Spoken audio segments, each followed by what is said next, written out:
Hola, la sesión número 18 del curso de Introducción a la Ciencia Rigurosa está dedicada al hormus o estado indetectable de la materia.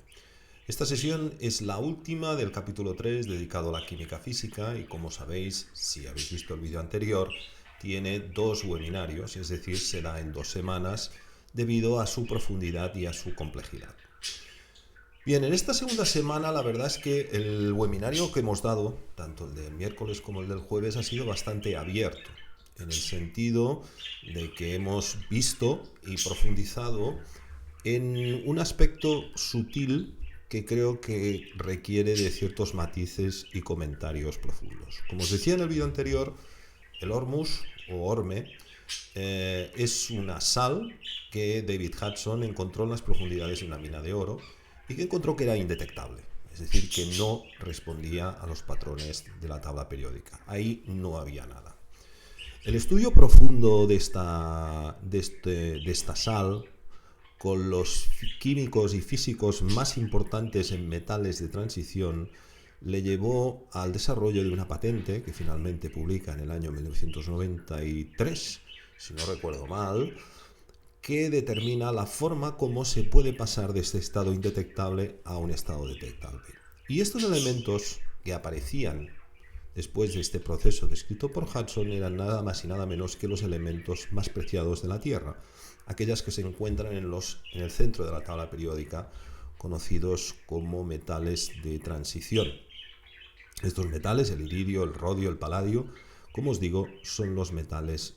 más preciados de la Tierra y en algunos casos, como el caso del rodio, es 7 veces más caro que el propio oro. Estos elementos aparecen siempre relacionados, es decir, ahí donde hay platino podemos encontrar restos de paladio, podemos encontrar restos de rodio, iridio, etcétera, etcétera. De manera que no existen minas de paladio, minas de rodio exclusivamente, sino que existen son minas de metales de transición,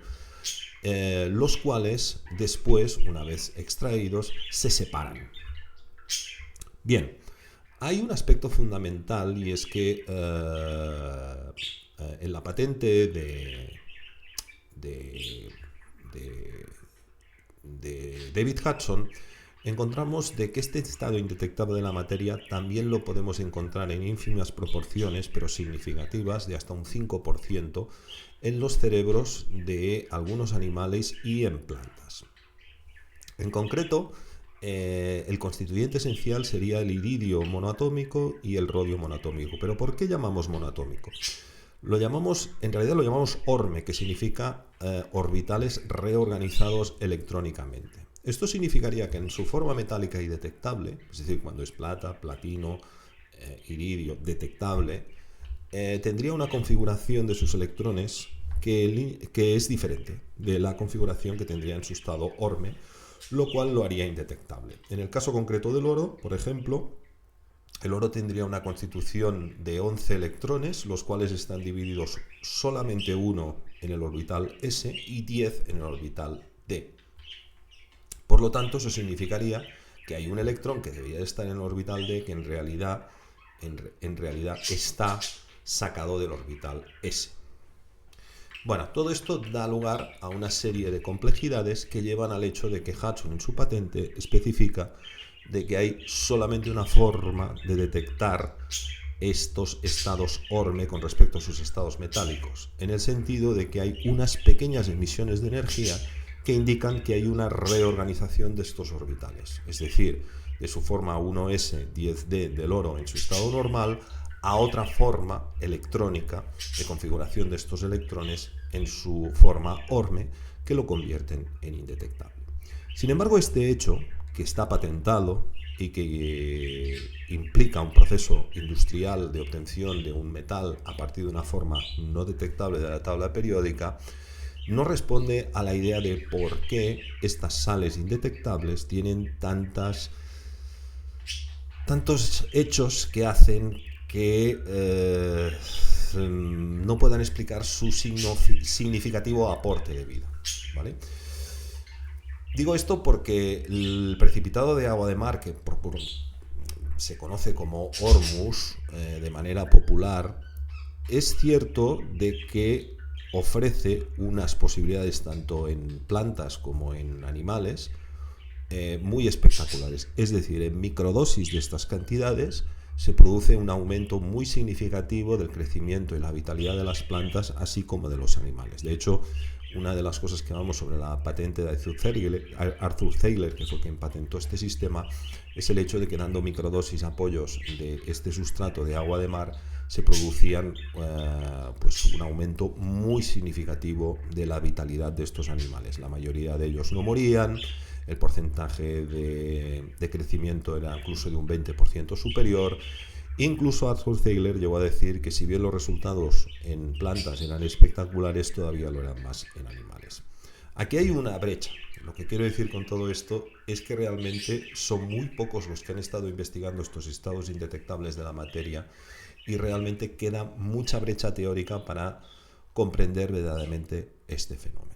Esto se ha puesto de manifiesto cuando algún alumno me ha preguntado, muy bien, pero ¿cómo pasamos de estos elementos indetectables a elementos detectables? Y más en concreto el iridio y el rodio, que parece que son los metales que más aparecen cuando pasamos, según la patente de Hudson, de su forma indetectable a su forma detectable.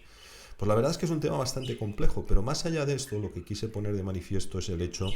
de que la explicación teórica de estas emisiones de energía no responden al hecho de que estas sales, una vez administradas en microdosis, tengan este poder vital tan sumamente descomunal. Y ahí es donde creo que efectivamente esta moderna visión del hormus que destapó Chris Edmonds, Barry Carter y compañía, efectivamente